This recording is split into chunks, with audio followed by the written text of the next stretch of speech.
Olá, boa noite.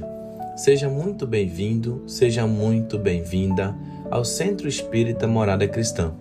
É uma alegria imensa ter você conosco para mais este instante de recolhimento e preparo para o atendimento espiritual, por meio das preces intercessoras. Que este momento de luz toque o seu coração e envolva seu lar em paz e serenidade.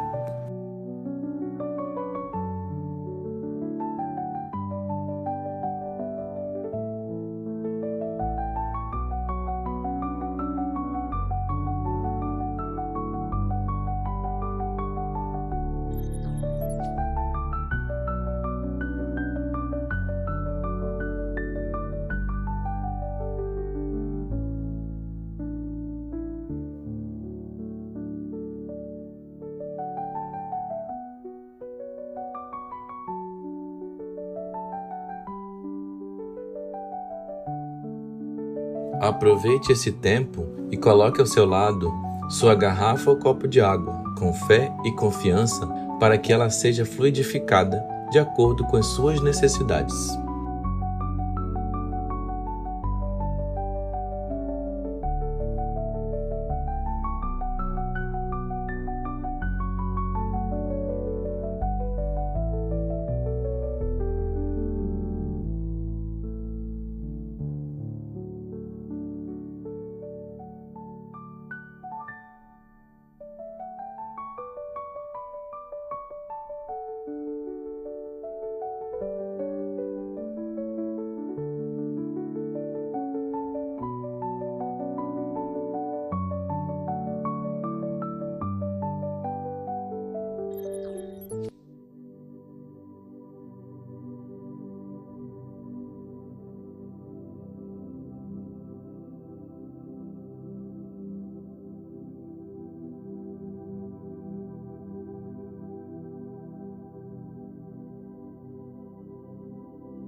Hoje daremos início ao nosso preparo com a leitura do capítulo 14 do livro Boa Nova, psicografado por Chico Xavier pelo espírito de Humberto de Campos, editora FEB, cujo título é A Lição a Nicodemos, que diz assim: em face dos novos ensinamentos de Jesus, todos os fariseus do templo se tornavam de inexcedíveis cuidados pelo seu extremado apego aos textos antigos. O mestre, porém, nunca perdeu ensejo de esclarecer as situações mais difíceis com a luz da verdade que a sua palavra divina trazia ao pensamento do mundo.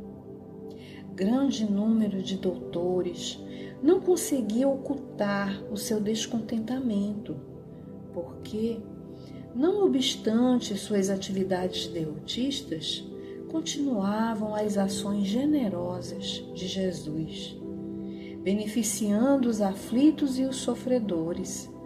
Discutiam-se os novos princípios no grande templo de Jerusalém, nas suas praças públicas e nas sinagogas. Os mais humildes e pobres viam no Messias o emissário de Deus, cujas mãos repartiam em abundância os bens da paz e da consolação. As personalidades mais importantes temiam-no. É que o profeta não se deixava seduzir pelas grandes promessas que lhe faziam com referência ao seu futuro material. Jamais temperava a sua palavra de verdade com as conveniências do comodismo da época. Apesar de magnânimo para com todas as faltas alheias, combatia o mal com tão intenso ardor que para logo se fazia objeto de hostilidade para todas as intenções inconfessáveis. Mormente em Jerusalém, que, com seu cosmopolitismo, era um expressivo retrato do mundo, as ideias do Senhor acendiam as mais apaixonadas discussões. Eram populares que se entregavam à apologia franca da doutrina de Jesus, servos que o sentiam com todo o calor do coração reconhecido, sacerdotes que o combatiam abertamente, convencionalistas que não o toleravam, indivíduos abastardos que se insurgiam contra os seus ensinos. Todavia, sem embargo das disseções naturais que precedem o estabelecimento definitivo das ideias novas, alguns espíritos acompanhavam o Messias, tomados de vivo interesse pelos seus elevados princípios. Entre estes figurava Nicodemos, fariseu notável pelo coração bem formado e pelos dotes da inteligência. Assim, uma noite, ao cabo de grandes preocupações e longos raciocínios, procurou a Jesus em particular, seduzido pela magnanimidade de suas ações e pela grandeza de sua doutrina salvadora.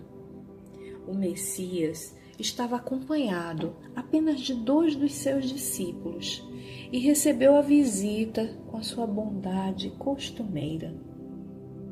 Após a saudação habitual e revelando as suas ânsias de conhecimento, depois de fundas meditações, Nicodemos dirigiu-se-lhe respeitoso: Mestre, bem sabemos que vindes de Deus, pois somente com a luz da assistência divina poderíeis realizar o que tendes efetuado, mostrando o sinal do céu em vossas mãos. Tendo empregado a minha existência em interpretar leis, mais desejava receber a vossa palavra sobre os recursos de que deverei lançar mão para conhecer o reino de Deus. O mestre sorriu bondosamente e esclareceu: primeiro que tudo, Nicodemos, não basta que tenhas vivido a interpretar a lei. Antes de raciocinar sobre as suas disposições, deverias ter-lhe sentido os textos. Mas, em verdade, devo dizer-te que ninguém conhecerá o reino do céu sem nascer de novo. Como pode um homem nascer de novo sendo velho? Interrogou o fariseu altamente surpreendido. Poderá, porventura, regressar ao ventre de sua mãe? O Messias fixou nele os olhos calmos, consciente da gravidade do assunto em foco, e acrescentou: em verdade, reafirmo-te, ser indispensável que o homem nasça e renasça para conhecer plenamente a luz do reino. Entretanto, como pode isso ser? Perguntou Nicodemos, perturbado. És mestre em Israel e ignoras estas coisas? Inquiriu Jesus, como que surpreendido. É natural que cada um somente testifique aquilo de que saiba. Porém, precisamos considerar que tu ensinas. Apesar disso, não aceitas os nossos testemunhos. Se falando eu de coisas terrenas, sentes dificuldades em compreendê-las com os teus raciocínios sobre a lei, como poderás aceitar as minhas afirmativas quando eu disser das coisas celestiais? Seria loucura destinar os alimentos apropriados a um velho para o organismo frágil de uma criança. Extremamente confundido, retirou-se o fariseu, ficando André e Tiago, empenhados em obter do Messias o necessário esclarecimento acerca daquela lição nova. Jerusalém quase dormia sob o véu espesso da noite alta. Silêncio profundo se fizera sobre a cidade. Jesus, no entanto, e aqueles 2 discípulos continuavam presos à conversação particular que haviam entabulado. Desejavam eles ardentemente penetrar o sentido oculto das palavras do Mestre. Como seria possível aquele renascimento? Não obstante os seus conhecimentos, também partilhavam da perplexidade que levava Nicodemos a se retirar fundamente surpreendido. Por que tamanha admiração em face dessas verdades? Perguntou-lhe Jesus bondosamente. As árvores não renascem depois de podadas? Com respeito aos homens, o processo é diferente, mas o espírito de renovação é sempre o mesmo. O corpo é uma veste. O homem é seu dono. Toda roupagem material acaba rota. Porém, o homem, que é filho de Deus, encontra sempre em seu amor os elementos necessários à mudança do vestuário. A morte do corpo é essa mudança indispensável, porque a alma caminhará sempre por meio de outras experiências até que consiga a imprescindível provisão de luz para a estrada definitiva no reino de Deus, onde toda a perfeição conquistada ao longo dos rudes caminhos. André sentiu que uma nova compreensão lhe felicitava o espírito simples e perguntou: Mestre, já que o corpo é como a roupa material das almas, por que não somos todos iguais no mundo? Vejo belos jovens junto de aleijados e paralíticos. Acaso não tenho ensinado, disse Jesus, que tem de chorar todo aquele que se transforma em instrumento de escândalo? Cada alma conduz consigo mesma o inferno ou o céu que edificou no âmago da consciência. Seria justo conceder-se uma segunda veste, mais perfeita e mais bela, ao espírito rebelde que estragou a primeira? Que diríamos da sabedoria de nosso Pai se facultasse as possibilidades mais preciosas aos que as utilizaram na véspera para o roubo, o assassínio, a destruição? Os que abusaram da túnica da riqueza vestirão depois as dos fâmulos e escravos mais humildes, como as mãos que feriram podem vir a ser cortadas. Senhor, compreendo agora o mecanismo do resgate, murmurou Tiago, externando a alegria do seu entendimento. Mas observo que, desse modo, o mundo precisará sempre do clima do escândalo e do sofrimento, desde que o devedor, para saldar seu débito, não poderá fazê-lo sem que o outro lhe tome o lugar com a mesma dívida. O mestre apreendeu a amplitude da objeção e esclareceu aos discípulos, perguntando: dentro da lei de Moisés, como se verifica o processo da redenção? Tiago meditou um instante e respondeu: Também na lei está escrito que o homem pagará olho por olho, dente por dente. Também tu, Tiago, estás procedendo como Nicodemos, replicou Jesus com generoso sorriso. Como todos os homens, aliás, tens raciocinado, mas não tens sentido. Ainda não ponderaste, talvez, que o primeiro mandamento da lei é uma determinação de amor. Acima do não adulterarás, do não cobiçarás, está o amar a Deus sobre todas as coisas, de todo o coração e de todo o entendimento.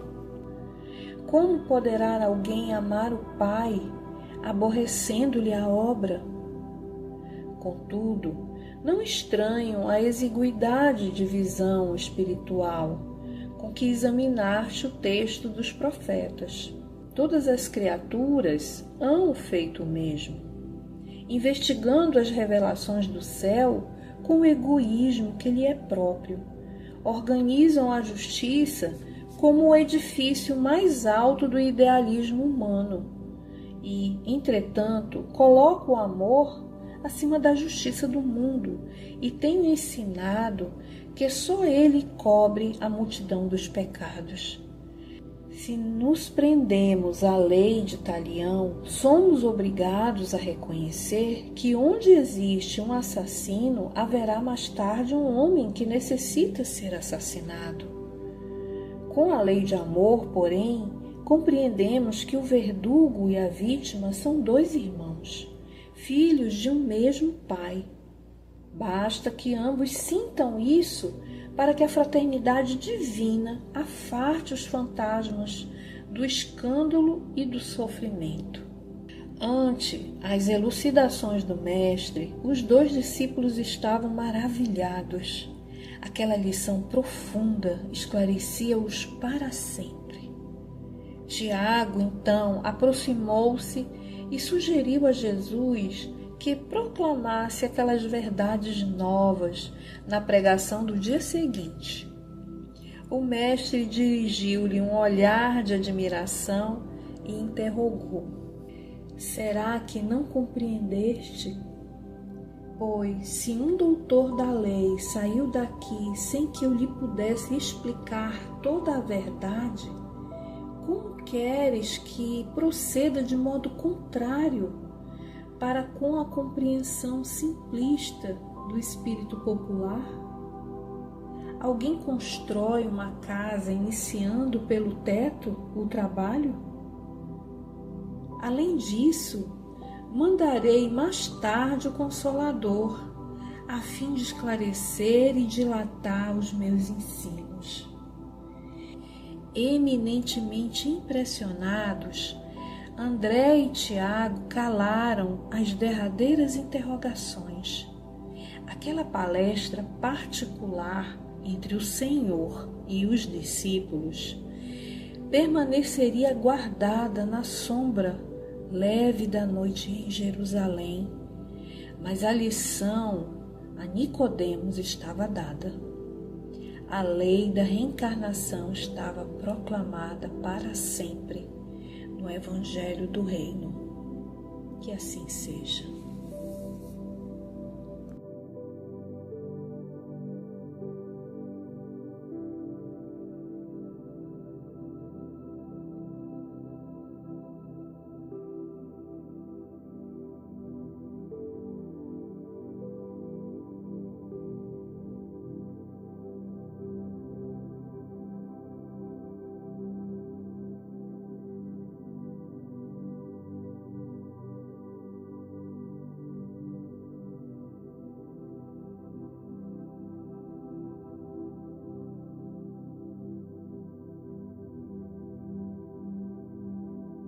Com serenidade e o pensamento elevado, convidamos você a se conectar com as esferas superiores, unindo-se a nós em oração.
fazendo a prece intitulada Oração diante da Palavra, de Meimei, contida no livro A Luz da Oração, psicografado por Chico Xavier, ditado por espíritos diversos e publicado pela editora O Clarim.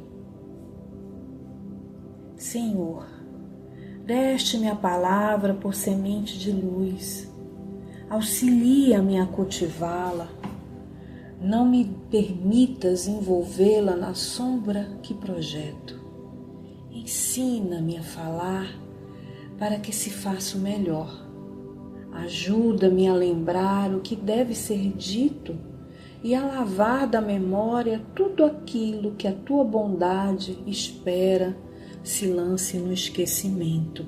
Onde a irritação me procure, induze-me ao silêncio e, onde lavre o incêndio da incompreensão ou do ódio, dá que eu pronuncie a frase calmante que possa apagar o fogo da ira. Em qualquer conversação, inspira-me o conceito certo que se ajuste à edificação do bem no momento exato e faze-me vigilante para que o mal não me use em louvor da perturbação.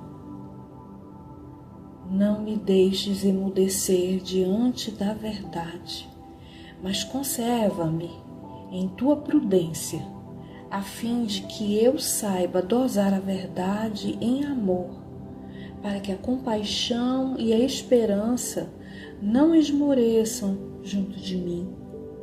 Traze-me o coração ao raciocínio, sincero, sem aspereza, brando, sem preguiça, fraterno, sem exigência, e deixa, Senhor, que a minha palavra te obedeça à vontade, hoje e sempre. E assim seja.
Queridos irmãos e irmãs, vamos seguir agora em recolhimento com um coração agradecido a Deus pela dádiva da vida e pelas bênçãos que muitas vezes em silêncio nos cercam.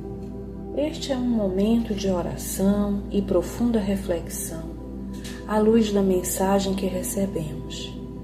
Pense, que transformações podemos fazer para nos aproximarmos dos ensinamentos do Cristo? Agora, você está convidado a fazer uma prece por você, seus entes queridos e por aqueles que precisam de auxílio. Aproveite este instante para harmonizar-se. Entregue-se com confiança à oração sincera, à escuta interior e à luz divina que o envolve neste momento. Se terminar sua prece antes do encerramento desta harmonização, permaneça relaxado, permitindo que essa melodia suave envolva você nos melhores sentimentos.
Queridos amigos e amigas, encerramos mais um momento de preparo por meio das preces intercessoras para o seu atendimento espiritual, cultivando gratidão no coração.